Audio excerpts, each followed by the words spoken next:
2025년 기준으로 13,000대의 휴머노이드가 배포되었다고 하는데 380배는 더 뛰어야지 낙관적으로 본다고 하더라도 사실 아직 시간이 10년은 더 넘게 남았다라고도 볼 수 있는 것이죠. 2018년에서 2030년 정도가 되면은 뭔가 있다라는 정도의 이야기는 할 수 있는 정도 수준, 뭔가 관측이 시작되는 그런 정도의 어떤 실적은 분명히 나올 수 있을 것 같아요. 휴머노이드에서 나타나는 메모리 수요가 이 메모리 산업 전체를 견인할 정도의 그런 어떤 강력한 이 동력으로서의 엔진이 켜졌다라고 우리가 판단하기 위해서는 지난 편을 통해서는 휴머노이드 산업, 특히 피지컬 AI 산업이 어떤 방식으로 메모리 수요를 견인할 수 있는지 그 메커니즘에 대해서 쭉 살펴봤는데요. 오늘은 그럼 그 메커니즘이 얼마나 강력하게 작동을 해야지 실질적으로 이게 메모리 슈퍼사이클을 만들어낸다라고 우리가 평가할 수 있을 정도가 되는지 좀 그 숫자를 한번 검토해보는 시간을 가져보도록 하겠습니다. 가장 먼저 좀 저희가 점검해 봐야 될 거는 현재 이제 메모리 반도체 산업이 얼마나 크냐라는 거예요. 이 흔들려야 되는 판의 크기를 알아야지 피지컬 AI가 정말로 이 판을 움직일 정도의 거대한 수요로 발돋움할 것인가를 알 수 있을 거잖아요. 미래에셋증권 리서치 센터에서 나온 자료인데요. 현재 이제 2015년 기준으로는 이제 글로벌 디램 비트 수요가 3,030억 기가비트 수준에 달했다고 하고요. 이제 2016년에는 3,790억 기가비트의 수요가 전망되고 있습니다. 낸드 수요 같은 경우에는 2025년에 1조 80억 기가바이트, 이게 단위가 달라요. 기가바이트와 기가비트는 서로 다른 단위입니다. 1조 80억 기가바이트, 2026년 전망으로는 1조 1,570억 기가바이트의 수요가 이제 있을 것으로 전망이 되고 있는데요. 이 데이터가 시사하는 바가 무엇이냐? 메모리 반도체 시장은 이미 어마어마하게 거대한 시장이라는 겁니다. 쉽게 말해서 많은 돈을 벌고 있는 산업에 그냥 약간의 수요가 더해진다고 해서 그것을 슈퍼사이클이라고 할 수 있냐, 이게 어떤 메모리 반도체 수요를 견인하는 핵심 동력이라고 할 수 있냐, 결국 그럴 수 없다는 것이죠. 휴머노이드 산업이 마이크론 CEO가 이야기한 것처럼 2030년에 들어서면서부터 새로운 어떤 메모리 반도체 슈퍼사이클을 견인할 정도의 그런 동력이 되려면은 몇십억, 몇백억 기가바이트 수준의 어떤 수요가 더해지는 것만으로는 결코 이것이 슈퍼사이클을 만들어낼 정도의 거대한 수요라고 할 수는 없다라는 겁니다. 그러면 과연 이제 휴머노이드가 뭐 몇 대나 생산되고 몇 대나 보급이 되어야 이 휴머노이드가 만들어내는 메모리 반도체 수요가 전체 수요의 좀 유의미한 캐파를 차지할 정도가 될 것이냐. 결국 배포되는 로봇의 대수와 그 한 대의 로봇에 얼마만큼의 메모리 반도체가 탑재되느냐가 이제 중요하겠죠. 저희 지난 1부에서도 한번 간략히 살펴봤었는데요. 뭐 현재로서 휴머노이드 로봇 한 대에 들어가는 메모리 반도체 양에 대해서는 이 디램 반도체가 한 128기가 정도 들어가고 낸드 같은 경우에는 1TB 정도의 메모리 반도체가 쓰이지 않겠냐라는 게 지금의 프레임워크로 제시가 되고 있는데요. 앞서 살펴본 이 기가비트로 되어 있었던 그 디램 수요에 대한 자료를 바이트 단위로 이제 치환을 하게 되면은 이제 2026년에 총 이제 디램 수요는 47.4 엑사바이트 수준이 됩니다. 즉 바꾸어 말해서 대당 한 128기가바이트의 디램을 소화하는 이 휴머노이드가 그럼 몇 대나 보급이 되어야 현재로서 한 47.4 엑사바이트 규모가 되는 시장에서 유의미한 파일을 차지한다라고 볼 수 있을 거냐라고 한다면은 뭐 사람마다 좀 의견은 다를 수 있겠지만 제가 볼 때 그 어떤 시작점이라고 할 수 있는 거는 한 500만 대 정도 규모이지 않을까라는 생각이 듭니다. 휴머노이드가 500만 대가 배포된다라고 하면은 그 증가분에 있어서 한 6.7% 정도의 이제 디램 수요를 가져가게 되는 것이거든요. 공급이 타이트하게 지금 굴러가고 있는 메모리 시장에서 예상하지 못하던 어떤 추가 수요의 증가분이 6, 7%가 나오게 된다라고 하면은 그것은 충분히 어떤 메모리 가격에도 영향을 미칠 수 있는, 또 사이클을 또 견인할 수 있는, 또 연장할 수 있는 그러한 이제 주요한 어떤 요인으로 작용을 할 수가 있겠죠. 물론 이제 이 추산치는 2016년을 기준으로 하고 있다는 것을 꼭 좀 생각은 하실 필요가 있습니다. 메모리 수요는 지금 AI로 인해서 계속해서 또 증가하는 추세에 있기 때문에 이게 2016년, 2017년이 되면은 뭐 휴머노이드 500만 대가 차지하는 이 캐파가 비중이 더 떨어질 수도 있겠죠. 그런 것들은 좀 생각을 하시면서 이게 그냥 어떤 단순한 추산치 정도다라는 거를 좀 생각해 주시면 좋을 것 같고요. 어쨌거나 이제 지금 우리가 확보한 어떤 데이터를 기준으로 봤을 때는 한 500만 대의 이제 배포가 확보되기 시작하면은 그래도 전체 이제 디램의 어떤 증가분에 있어서는 휴머노이드가 그래도 나름 기여하는 바가 있다라고 볼 수 있는 정도 수준이 뽑힐 것 같다. 이렇게 좀 생각이 되고요. 낸드 시장에서는 그럼 어떻냐? 낸드는 이제 상대적으로 좀 더 이제 그 캐파가 적습니다. 이제 1테라를 기준으로 했을 때는 이제 말씀드린 대로 500만 대가 보급이 되게 되면은 이제 낸드의 연간 증가분에서 한 3.4%를 차지하게 되는 이제 그런 정도의 비중을 차지하게 될 건데, 사실 휴머노이드 한 대에 뭐 얼마의 이제 낸드가 탑재될 거냐에 대해서는 마이크론은 최대 4TB까지도 탑재될 수 있다, 이제 이런 전망을 제시하기도 했던 만큼 구체적으로 휴머노이드 스펙이 어떻게 나오느냐를 좀 더 보긴 해야 될 것 같아요. 그럼에도 이 500만 대라는 숫자를 좀 구태여 이제 제시한 이유가 무엇이냐라고 하면은, 뭐 연간으로 출하량이 휴머노이드가 500만 대가 나오면은 그 즉시 이게 메모리 어떤 새로운 사이클을 만들어내는 수요가 될 것이다, 뭐 이런 의미는 전혀 아니고요.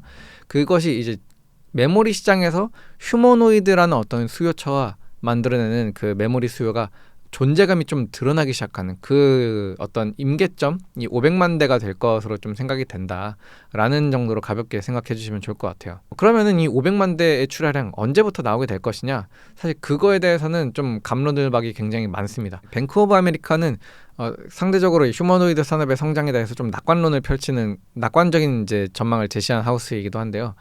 여기서도 보시면은 2033년에서 34년 정도는 되어야지 450만 대에서 한 700만 대 정도의 연간 보급량이 나오지 않겠냐, 이제 이런 전망을 제시를 하고 있습니다. 그렇기 때문에 이 휴머노이드라는 어떤 엔드 디바이스 자체가 만들어내는 수요는 어느 정도 이 메모리 산업에 있어서 이건 유의미한 비중이 된다라고 말할 수 있는 어떤 그 지점까지 가려면은 사실 아직 시간이 거의 뭐 10년은 더 넘게 남았다라고도 볼 수 있는 것이죠. 낙관적으로 본다고 하더라도요. 그렇다면 데이터 센터 향으로 발생하는 이 메모리 수요 같은 경우는 조금 더 빠르게 당겨올 수 있을 것인가, 그것도 한번 숫자로 점검을 해보면 좋을 것 같은데, 이 피지컬 AI를 학습시키기 위한 데이터 센터가 몇 기가와트 규모로 지어져야 현재 이 단순히 AI LLM이 만들어내는 데이터 센터 수요에 얹어져서 더 추가적인 어떤 메모리 수요를 견인하는 사이클을 연장할 수 있는 수준까지 갈 것인가, 그거를 한번 살짝 계산을 해보도록 하겠습니다. 다만 이제 그 데이터 센터형 메모리 반도체 수요 같은 경우는 사실 휴머노이드와 비교했을 때 훨씬 더 좀 그 계산이 범위가 추상적일 수밖에 없기는 합니다. 왜냐하면 휴머노이드는 뭐 앞서 그 마이크론이 제시한 한 대의 D램은 128기가가 탑재가 되고 낸드는 1테라가 탑재가 된다, 1테라에서 뭐 4테라가 탑재가 된다, 이런 제시한 이제 어떤 하나의 기준치가 있었는데, 데이터 센터는 1기가와트 규모의 데이터 센터다라고 한다고 해서 그게 그냥 다 똑같은 데이터 센터가 아니거든요. 요즘 데이터 센터를 이런 식의 어떤 소비하는 전력을 기준으로 많이 계산을 하지만, 이 전력이 어떤 뭐 시설 전력이냐 IT 전력이냐, 뭐 이 전력 효율은 얼마가 나오냐, 렉당 소비 전력은 얼마냐, 뭐 어떤 반도체를 썼느냐, 뭐 이런 것들, 또 스토리지는 여기에 얼마나 붙일 거냐, 이런 어떤 세부 스펙에 따라서 같은 1기가와트 규모의 데이터 센터라고 해도 그 데이터 센터에서 발생하는 메모리 반도체의 수요는 천차만별일 수 있다 보니까 여기서는 조금 더 그냥 러프한 수치로 한번 살펴보도록 해볼게요. 일단은 그 GB200 반도체를 기준으로 좀 계산을 해보도록 하겠습니다. 사실 이것도 반도체가 세대를 거듭하면 거듭할수록 그 데이터 센터의 스펙 자체가 굉장히 많이 바뀌기 때문에 누차 강조드리지만 이건 그냥 어떤 러프한 추산치 정도로 좀 봐주시면 좋을 것 같아요. 엔비디아 GB200, 이 NVL72 렉에 들어가는 스펙을 기준으로 보면은 GPU 메모리가 HBM이 13.4TB가 사용이 되고요. CPU 메모리 같은 경우에는 이제 17TB의 LPDDR5가 활용이 됩니다. 렉 하나에 들어가는 D램이 한 30.4TB인 셈이죠. 그냥 단순한 바이트 기준으로 계산을 하면요. 일부에서도 한번 짚어드리긴 했습니다만, 이 반도체 종류에 따라서 이 바이트가 서로 엇비슷하다고 해도 HBM 쪽이 훨씬 더 많은 이제 부가가치를 만들어내는 수익성과 실적에는 또 서로 다르게 기여한다는 점은 이제 유념을 하시면 더 좋을 것 같고, 다만 지금은 어떤 계산의 편의상 비트 기준으로 일괄적으로 좀 합산해가지고 계산을 해보도록 할게요. 그러면은 이제 1기가와트 규모의 데이터 센터에는 이 NVL72 렉이 몇 개가 들어가느냐 라고 하면은 6,000에서 7,000렉 정도가 이제 들어가는 것으로 알려져 있습니다. 민간 인프라 분석 막 리포트 같은 거를 보면은 이제 이 렉 하나가 140kW를 소비하고 이제 전력 효율이 뭐 1.1이라고 가정을 하면은 1기가와트당 뭐 6,500개의 렉이 쓰인다, 뭐 이런 식의 이제 수치들도 있긴 한데, 뭐 엔비디아의 어떤 그 DGX의 슈퍼포드 레퍼런스를 좀 구성으로 적용을 하고 시설 효율을 더 보수적으로 잡거나 하면은 이제 뭐 5,000대까지도 내려갈 수 있기도 하고, 뭐 1기가와트가 뭐 냉각 전력이 제외된 순수 IT 전력으로 해석을 하면은 막 7,100개가 되기도 하고, 이제 좀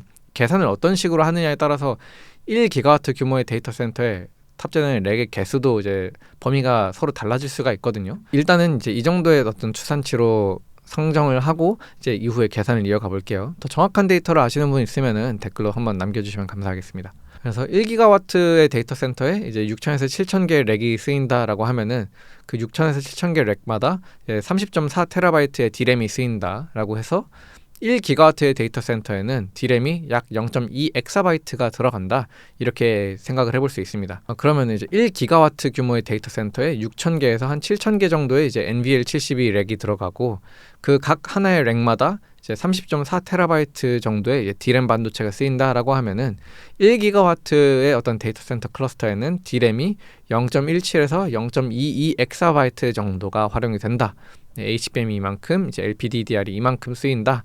이런 식으로 대략 계산을 해볼 수가 있겠죠. 1기가와트 규모의 데이터 센터가 증설될 때마다 이것이 전체 메모리 반도체 수요에 있어서 기여하는 바는 어떻게 되냐?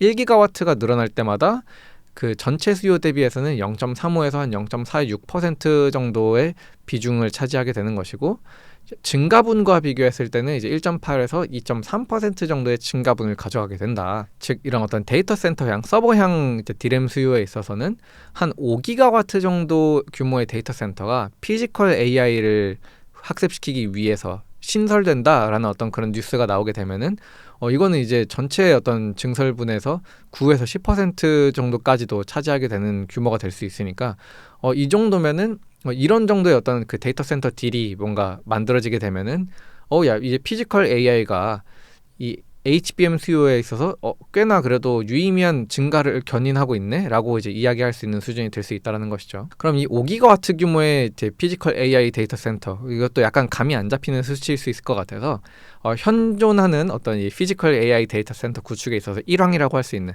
테슬라의 사례를 가지고 와서 한번 좀 이 수치가 어느 정도 규모인 건지에 대해 좀 이야기해보면 좋을 것 같은데요. 테슬라는 현재 자율주행과 이 옵티머스를 훈련시키기 위한 AI 트레이닝용 컴퓨터를 이제 콜텍스라는 GPU 클러스터를 운용을 하고 있는데요. 두 개의 클러스터의 용량이 현재 보시면은 90메가와트, 115메가와트 수준인 것을 보실 수가 있습니다.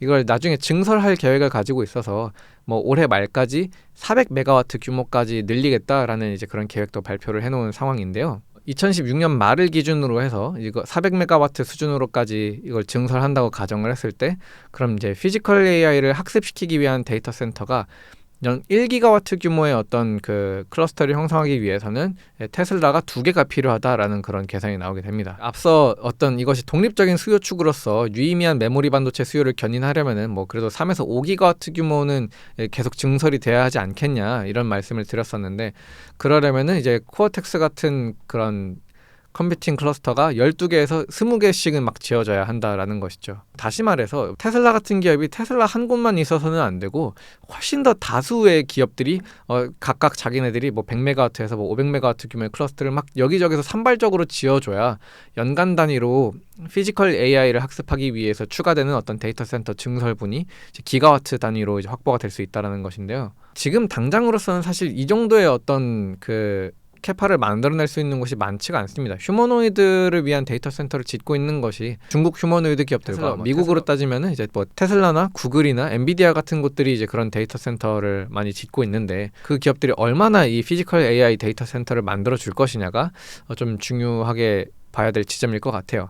그런 맥락에서 결론적으로 어떤 그 휴머노이드 온 디바이스 향으로 발생할 수 있는 메모리 수요나 혹은 이런 데이터 센터 향으로 발생할 수 있는 피지컬 AI가 만들어내는 이제 데이터 센터향 메모리 수요나 이런 것들을 봤을 때 뭐 2018년에서 2030년 정도가 되면은 뭔가 있다라는 정도의 이야기는 할 수 있는 정도 수준, 뭔가 관측이 시작되는 그런 정도의 어떤 실적은 분명히 나올 수 있을 것 같아요. 이제 휴머노이드가 앞으로 더 많이 배포가 되기 시작하면서 뭐 수십만 대 정도의 성과가 나오고 100만 대를 넘어간다던가, 아니면은 뭐 데이터 센터 측면에 있어서도 피지컬 AI를 우리가 학습시키고 뒷받침하기 위한 서포트하는 그런 이 피지컬 AI를 운영하기 위한 데이터 센터가 뭐 1기가와트, 2기가와트 규모로 증설이 계속 된다던가, 이런 것들이 이제 적어도 이제 이번 2020년대 안에 한두 개씩 이제 관측이 될 수 있을 것 같다는 생각은 들고요. 만약에 그것이 관측되지 않는다면은 이제 생각보다 휴머노이드가 만들어내는 메모리 수요가 뭐